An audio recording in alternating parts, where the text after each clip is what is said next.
I'm an exhibit designer, mostly for museums, science centers, observation decks, and world expos.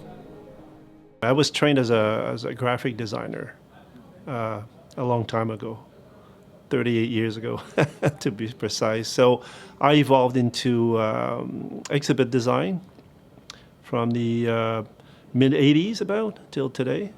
And so we do a lot of museum work, history museums, science centers, not art museums, obviously. And we were really early adopters of interactive technologies, multimedia technologies. We actually did our first multimedia show in 1982, and it's still running today. Technology was changed 3 or 4 times, but the show is exactly the same still today. I started as an intern, like I said, 38 years ago at GSM Project, and today I own the company. So beware of interns. Our slogan, if I can call it that way, is let's create something that changes someone.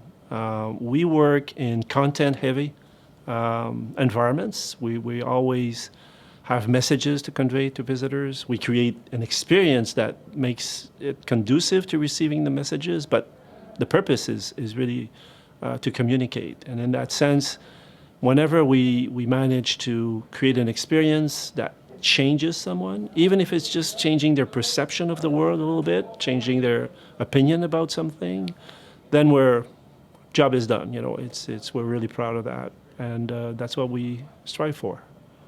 First, I'm not a lighting designer.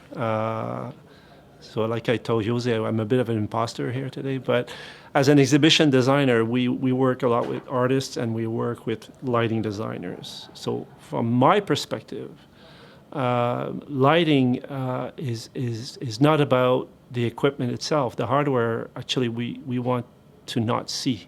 We want it to be invisible. Lighting for us is really a tool to add a layer of emotion on the environment that we've created.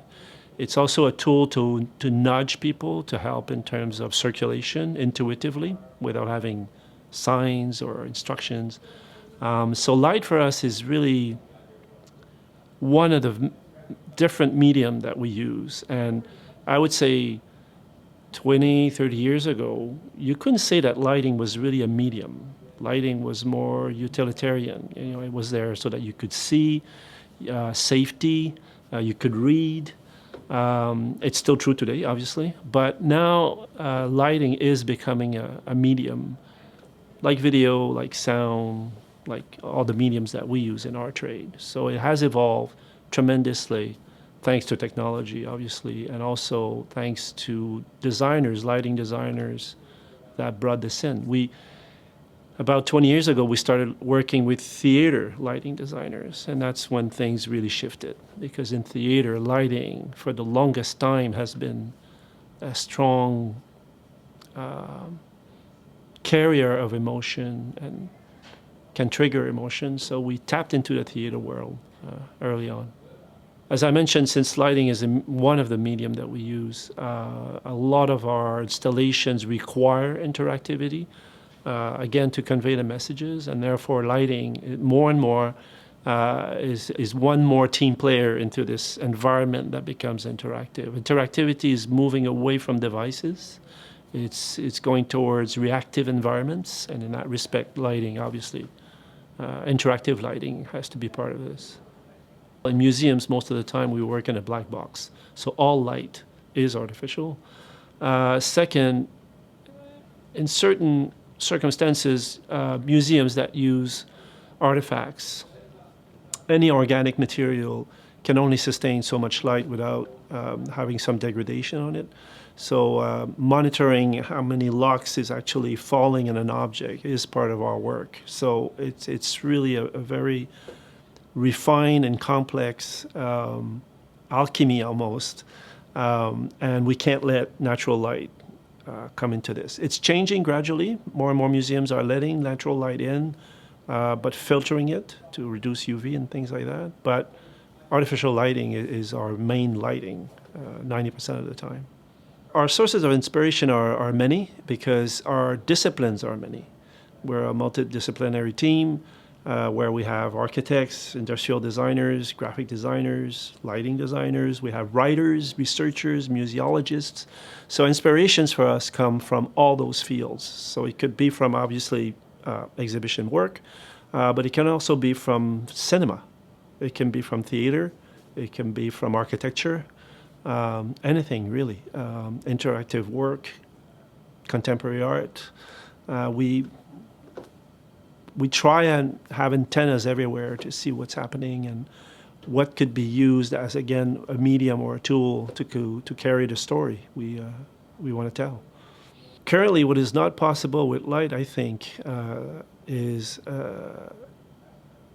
the disappearance of the hardware, as I mentioned. It is still overwhelmingly present, and light is, we know it is partly material, but in fact, it is intangible, and the more intangible it is, the better for us. Lighting is. What we wanted to do is almost to disappear. I always say that if you notice lighting, it's probably bad.